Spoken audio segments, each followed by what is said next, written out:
Hello, Course 3 students, and welcome to our lesson 3.4, which is all about functions. So we're going to be talking about what is a function, how do we identify functions, and how do we graph these kind of things, so on. So we talked slightly about this based on the Kahoot that we had done, but I really do like this graphic.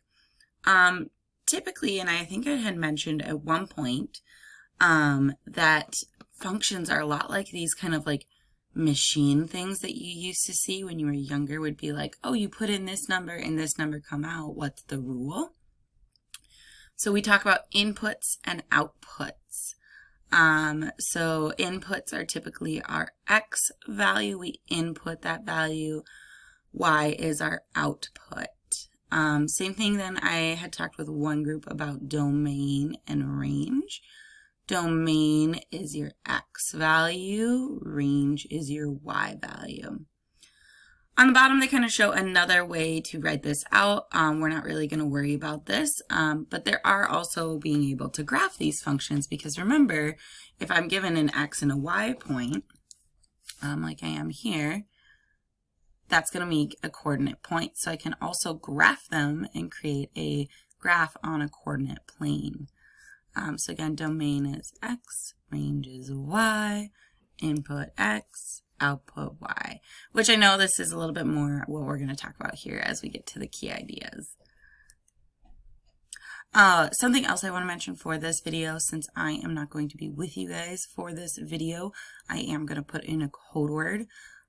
So please watch out for the code word. You will still need to submit the code word so that I know you watched the video during class here, as well as finishing out the assignment that is attached for this lesson, okay? So our lesson objective is I can represent functions with tables, graphs, and equations. So again, talking about those tables, which we had started setting up in 3.1. Graphs, which we've been practicing how to plot our coordinate points.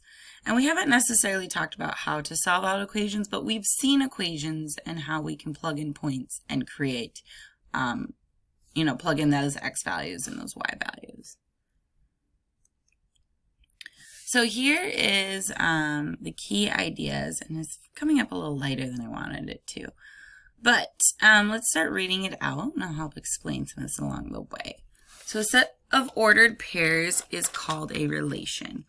So we can call them ordered pairs. We can call it a coordinate point. I don't necessarily usually call them relation. But what they say then, the domain of the relationship is the X set of values.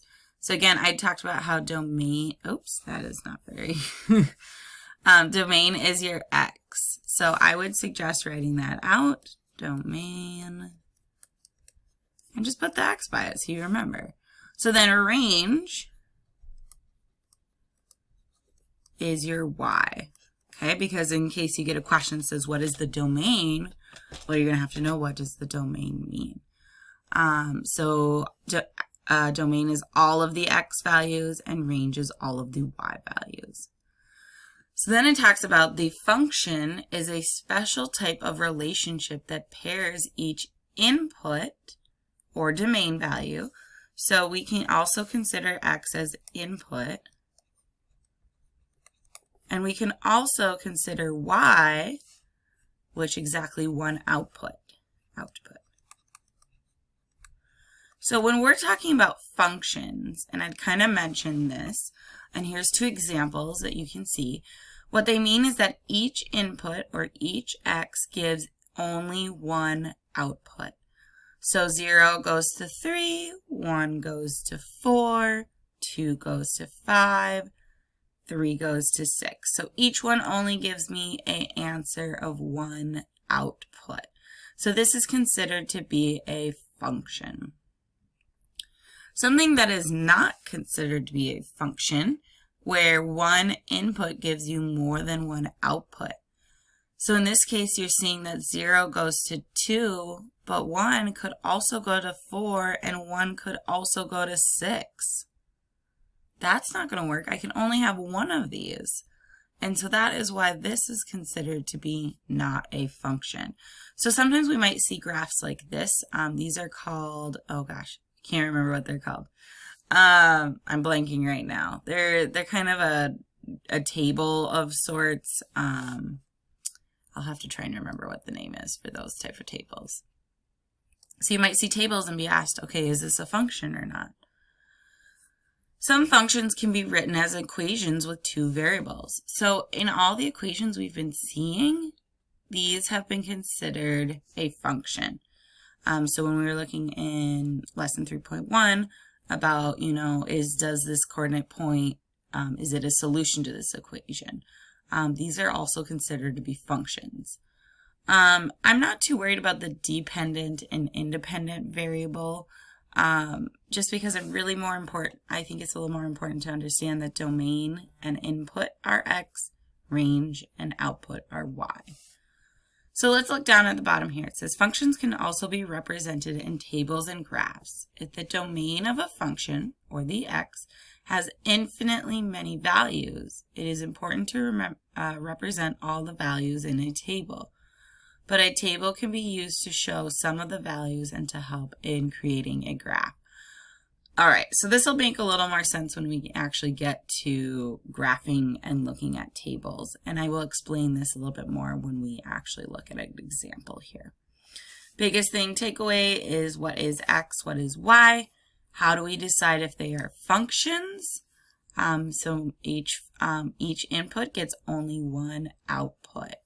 That's really going to help. And that also equations can be considered functions. So let's go ahead and take a look at our first example here. So our first example says make a table and a graph of this equation. And I'm actually going to box in the equation just so I can remember it.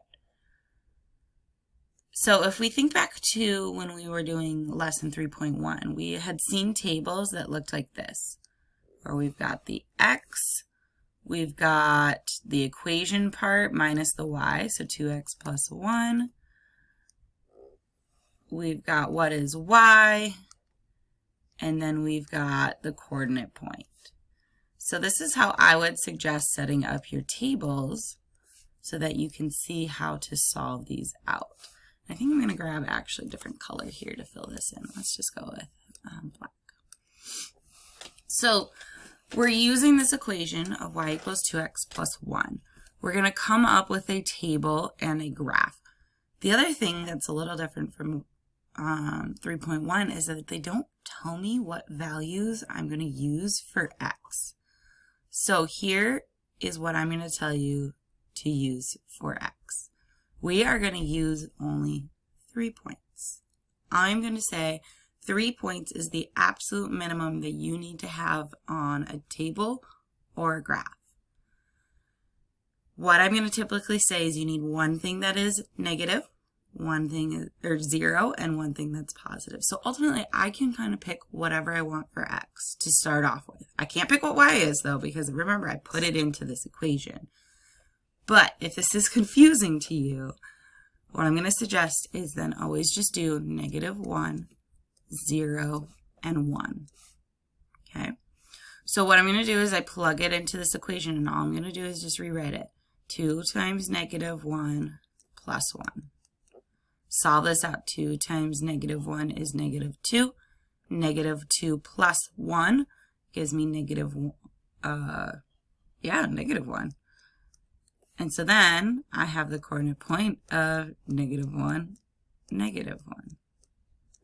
All right, if I plugged in 0, 2 times 0 plus 1, 2 times 0 is 0, 0 plus 1 is 1. So again, I'd have the coordinate point 0, 1.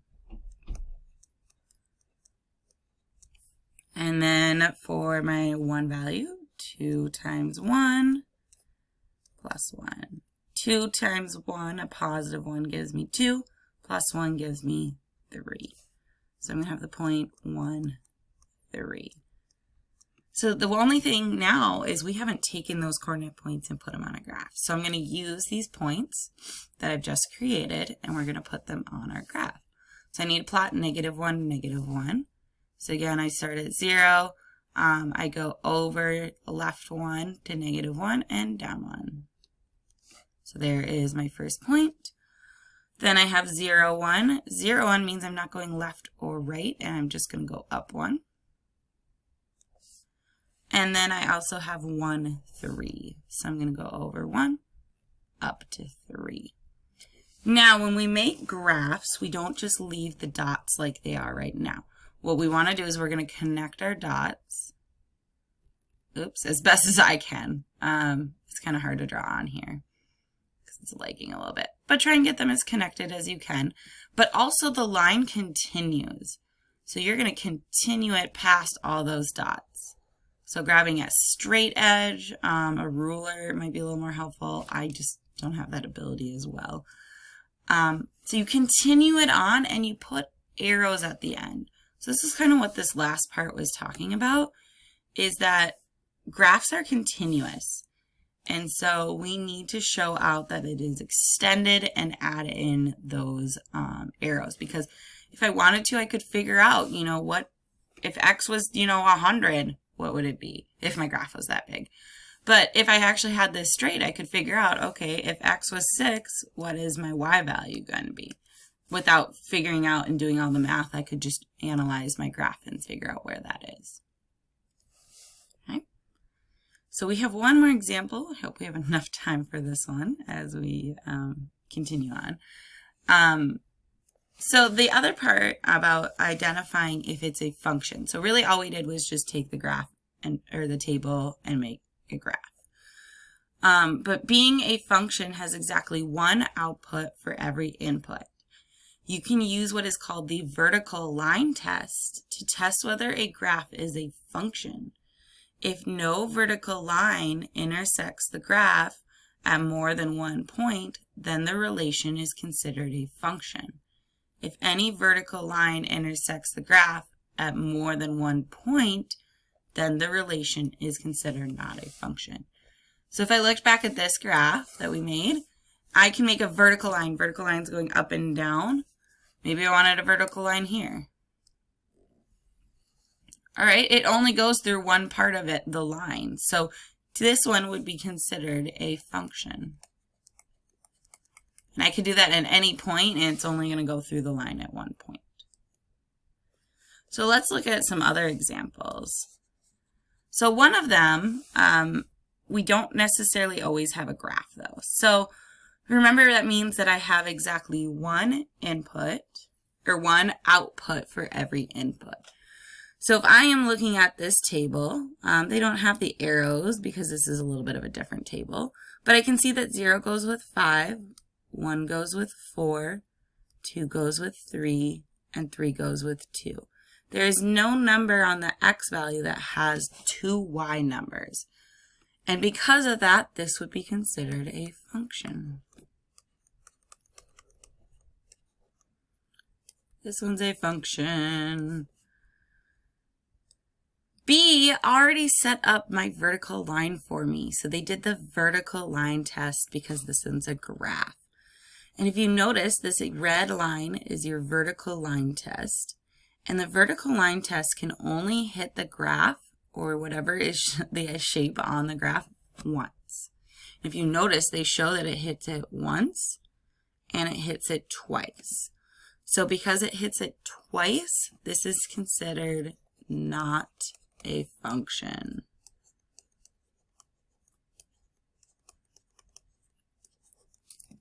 Hey, your code word is going to be Texas because that's where Miss Wink is today or is traveling. So, Texas. Your last one. What I could do is I could set up a table or I could set up a graph. So I'm going to start setting up a table. I could put in, again, -1. I can put in 0. I could put in 1. So if I plugged these in, -1 squared is actually just going to be 1. And then 0 squared is 0. And 1 squared is also 1. So I'm noticing that these also go to 1. But that is okay, because if I was to actually graph this out, and I'm just running out of time, it's going to end up something like this. So it would pass